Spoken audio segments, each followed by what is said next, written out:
Hello दोस्तों, learn with me. आपने मेरे पिछले वीडियो में अभ्यास 6B कंप्लीट किया था। आज हम अभ्यास 6C पढ़ेंगे, व्यंजकों में पदों की संख्या। अगर आप मेरे चैनल पर नए हैं तो चैनल को ज़्यादा से ज़्यादा सब्सक्राइब करिए, शेयर करिए। चलिए देखते हैं, हम इसका पहला सवाल देखते हैं 6C का। इसमें दिया है 13x। इसमें ये व्यंजक है, इसमें पूछा है इसमें कितने पद है। तो देखिए, जब प्लस माइनस लगा होता है तब पद जो है वो विभाजित होते हैं। यहाँ सिंगल है तो इसलिए यहाँ पर एक पद है। दूसरा देखते हैं, x प्लस वाई। ये देखिए, x अलग है चर और y चर अलग है। प्लस लगा हुआ है, जहाँ प्लस लग जाता है वहाँ पे अलग हो जाते हैं पहला और दूसरा, यानी कि यहाँ पे दो पद हैं। तीसरा देखते हैं, ax² माइनस bx प्लस सी। देखिए यहाँ पर एक पद ये हो गया, फिर माइनस है, फिर दूसरा पद bx हो गया और प्लस है, फिर c है। यहाँ पर तीन पद हो गए। चौथा सवाल देखते हैं, 3x माइनस 5z। यहाँ पर देखिए एक पद ये हो गया, फिर माइनस के बाद वाला दूसरा पद हो गया, तो यहाँ भी दो पद हो गए हमारे। ये सवाल हमारा कंप्लीट हो गया है। अब हम दूसरे सवाल पे आ जाते हैं। इसमें देखिए क्या पूछा है। इसमें पूछा है, निम्नलिखित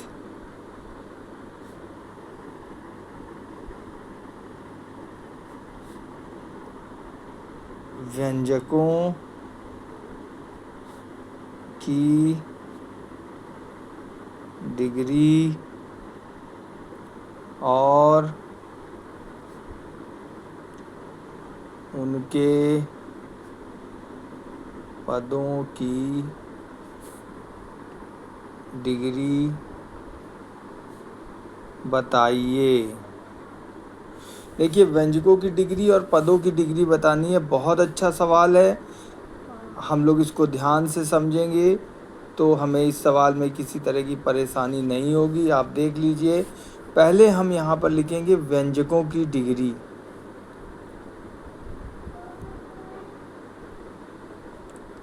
व्यंजकों की डिग्री। देखिए, व्यंजकों की डिग्री में यहाँ देखिए ऊपर कौन कितनी किसमें कितनी बड़ी डिग्री लगी है। यहाँ पर दो स्क्वायर में दो लिखा हुआ है, यही हमारी व्यंजकों की डिग्री हो जाएगी। दो, आगे कोई नहीं लिखा हुआ है कुछ। अब हम लिखेंगे पदों की डिग्री। पदों की डिग्री। देखिए, पदों की डिग्री में यहाँ पर x में दो लिखा हुआ है तो दो लिखेंगे।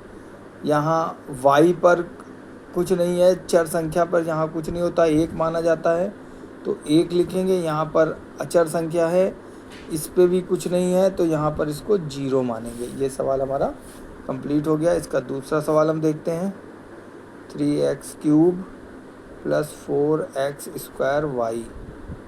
इसमें भी हम लिखते हैं व्यंजकों की डिग्री। देखिए, इसमें सबसे बड़ी व्यंजकों की डिग्री में x³ है यानी 3 है, तो हम यहाँ 3 लिख देंगे बस। और अब पदों की डिग्री लिखेंगे। जो सबसे बड़ी व्यंजक में डिग्री होगी वही लिखेंगे, पदों की डिग्री। क्योंकि पदों में कई पद होते हैं इसलिए उनकी सारी डिग्रियां देखनी पड़ती है।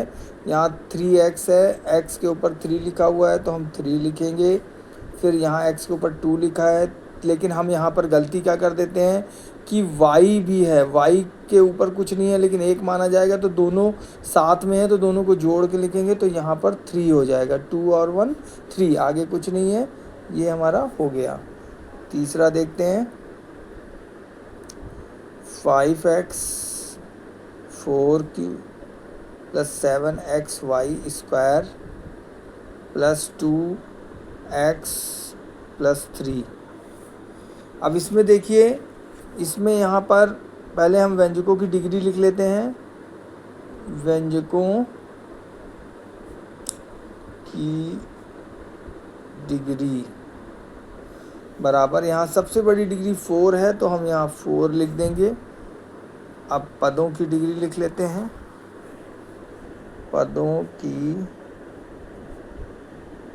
डिग्री बराबर, यहाँ देखिए x4 है तो हम 4 लिखेंगे, 7xy², मैंने कहा दोनों को जोड़ेंगे तो x के ऊपर 1 होता है, जहाँ कुछ नहीं होता तो 2 3 हो जाएगा। यहाँ पर x से 1 है तो 1 और 3 के पास कुछ नहीं है तो यहाँ 0 हो जाएगा। चौथा सवाल देखते हैं, y² + 5। इसमें देखिए व्यंजकों की डिग्री, देखिए व्यंजकों की डिग्री बराबर, y² है तो 2 है तो 2 हो जाएगा। और पदों की डिग्री देखते हैं, पदों की डिग्री बराबर, पदों की डिग्री में देखिए y² में 2 है तो 2, 5 के पास कुछ नहीं है तो 0 माना जाएगा। ये हमारा आंसर हो गया। अभी के लिए इतना ही।